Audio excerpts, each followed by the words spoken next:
flew a series of evaluation flights in Operation Belfry Express.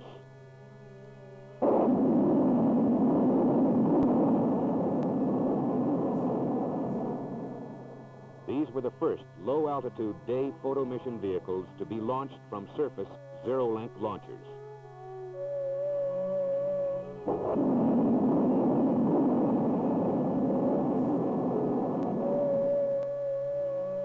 The years 1969 and 1970 also saw the introduction of the Teledyne Ryan RPV model 147T.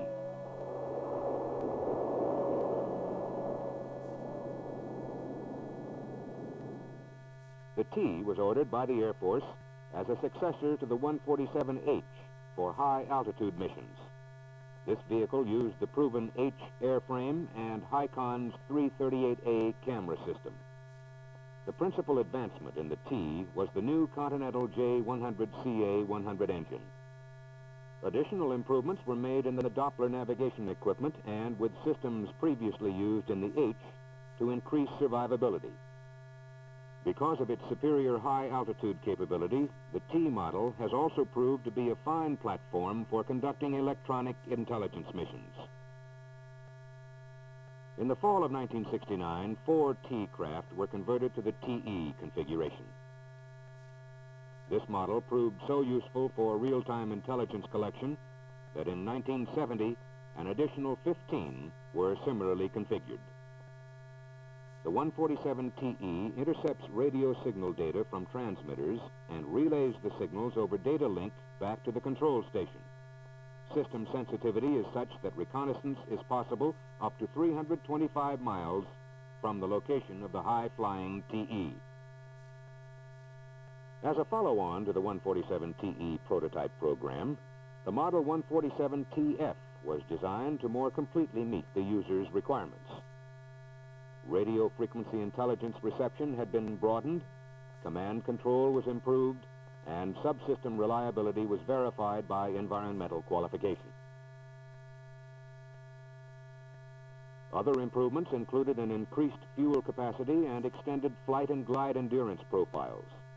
Electronic enhancements were provided, such as a continuously updated return-to-base heading and a capability to switch command guidance to the downlink antenna, thus increasing gain from 5 to 18 decibels. At the present time, RPV research and development programs continue apace. New models and modifications are constantly being tested and proven. The SSM model, a BQM modified by the U.S. Navy in a development program, has been given the peculiar role of kamikaze-like destroyer. Shown here in Navy test footage, the SSM effectually impacts the target with its load of explosives.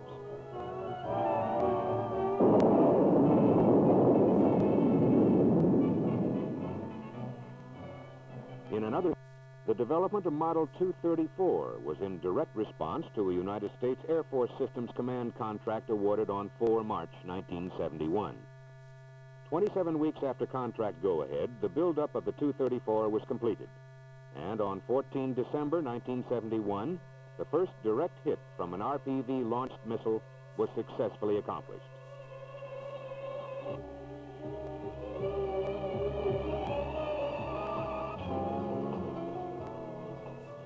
On a second test 1 week later, the RPV launch platform again delivered the missile for a successful firing and another direct hit on the target.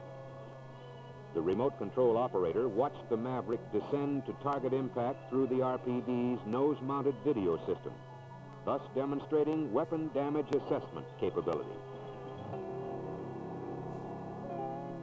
The impressive results of these tests prove that an extremely accurate and reliable remotely piloted weapons delivery system is now available. Having completed all phases of flight tests, a new model has recently been placed on operational status. It is the impressive Model 154.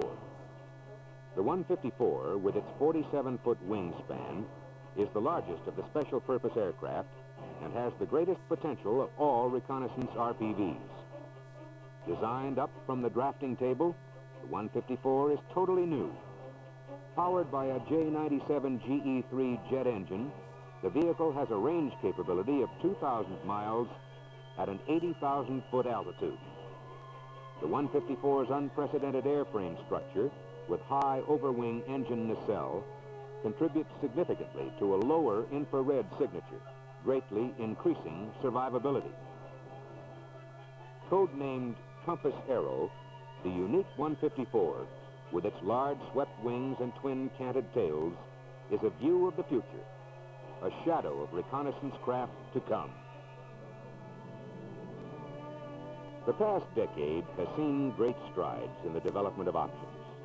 No longer need a nation compromise one of its most valuable assets, the human life. In the absence of pilot comfort and safety requirements, the unmanned systems of the future will improve exponentially. Coming of the smaller, lighter, remotely piloted vehicle, presenting a reduced radar cross-section and increased maneuverability and range, mission success will be greatly enhanced. With more than a quarter century in the field of remotely piloted vehicles, Teledyne Ryan Aeronautical now looks to the future, to the dawning of an age that will presage a multitude of RPV variations and broad spectrum capabilities. Craft with a variety of ordnance delivery profiles, interdiction vehicles with air superiority capabilities, ground-to-air, air-to-air, and air-to-ground defense and offense systems, command and control platforms, decoy, covert jammer, and target marker. These and many more roles are being actualized in intense study programs and in presently available RPV hardware. Clearly, the age of the RPV has come.